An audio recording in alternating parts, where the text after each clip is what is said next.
Once Mekel mengingatkan masyarakat agar tidak memilih calon presiden, capres, yang memiliki riwayat catatan gelap soal hak asasi manusia, HAM. Once Mekel kini tengah terjun di dunia politik dengan maju sebagai calon legislatif, caleg, DPR RI Dapil DKI Jakarta II dalam pemilu 2024. Saya berharap calon presiden dipilih berdasarkan rekam jejak, apa yang dia sudah buat, bagaimana memimpin, apakah emosional, masyarakat bisa lihat, apakah punya catatan gelap soal hak asasi manusia, ucap Once Mekel saat ditemui di One Bell Park, Lebak Bulus, Jakarta Selatan, Minggu, 17/9/2023. Industri musik, mungkin sedikit tentang film atau yang lain. Tapi itu kan tergantung dari nanti saya ada di bidang mana. Dengan deklarasi Spartan Ganjar Pranowo ini bagaimana Mas?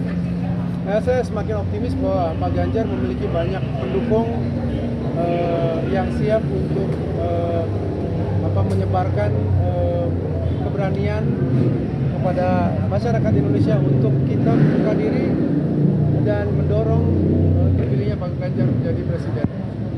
Saya semakin yakin karena dari hari ke hari saya lihat gelombang dukungan semakin besar ke Pak Ganjar Pranowo. Saya berharap banget beliau bisa menjadi presiden di 2024. Dalam kontestasi ini dia bisa menang, dan saya berharap masyarakat bisa melihat calon presiden itu berdasarkan rekam jejaknya, apa yang dia sudah buat, bagaimana cara dia memimpin, apakah emosional, apakah dia bisa memimpin dengan komunikasi yang baik untuk menyampaikan gagasannya maupun untuk menyerap gagasan daripada masyarakat untuk dia tampung. Jadi ini semua bisa lihat. Kemudian masyarakat juga mesti lihat catatan apakah dia punya catatan gelap soal hak asasi manusia, lalu soal apakah dia punya catatan gelap soal politik identitas dan korupsi dan sebagainya. Saya yakin Pak Ganjar ini bersih, jujur, punya integritas, punya keberpihakan terhadap masyarakat, terhadap rakyat, khususnya rakyat kecil yang masih tertinggal, yang harus diangkat harkat martabatnya. Kita penting untuk memilih Pak Ganjar karena beliau punya gerakan yang cepat, dia punya fisik yang baik, mental yang baik, dan siap untuk bergerak cepat, mengejar momentum-momentum yang masih kita punyai, yang sudah diberikan oleh landasannya oleh Pak Jokowi untuk mengejar target kita 2045 sebagai negara maju. Kita jangan sampai memilih pimpinan yang lamban dan hanya memberikan segelompok orang keuntungan dari proses pembangunan kita.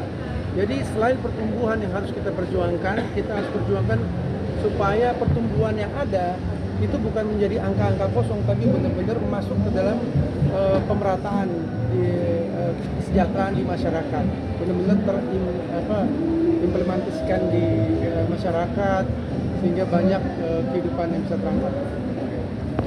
Kerepotan.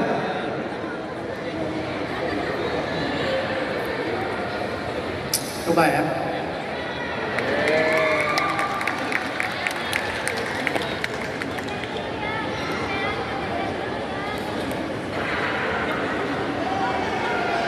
Gimana Yudi? Keyboardnya nggak jalan. Sebentar, ada gearboxnya. Kalau gitu sebelum saya nyanyi lebih baik teman-teman yang lain dulu. Pak Ciko gimana Pak Ciko? Menggantikan saya di sini.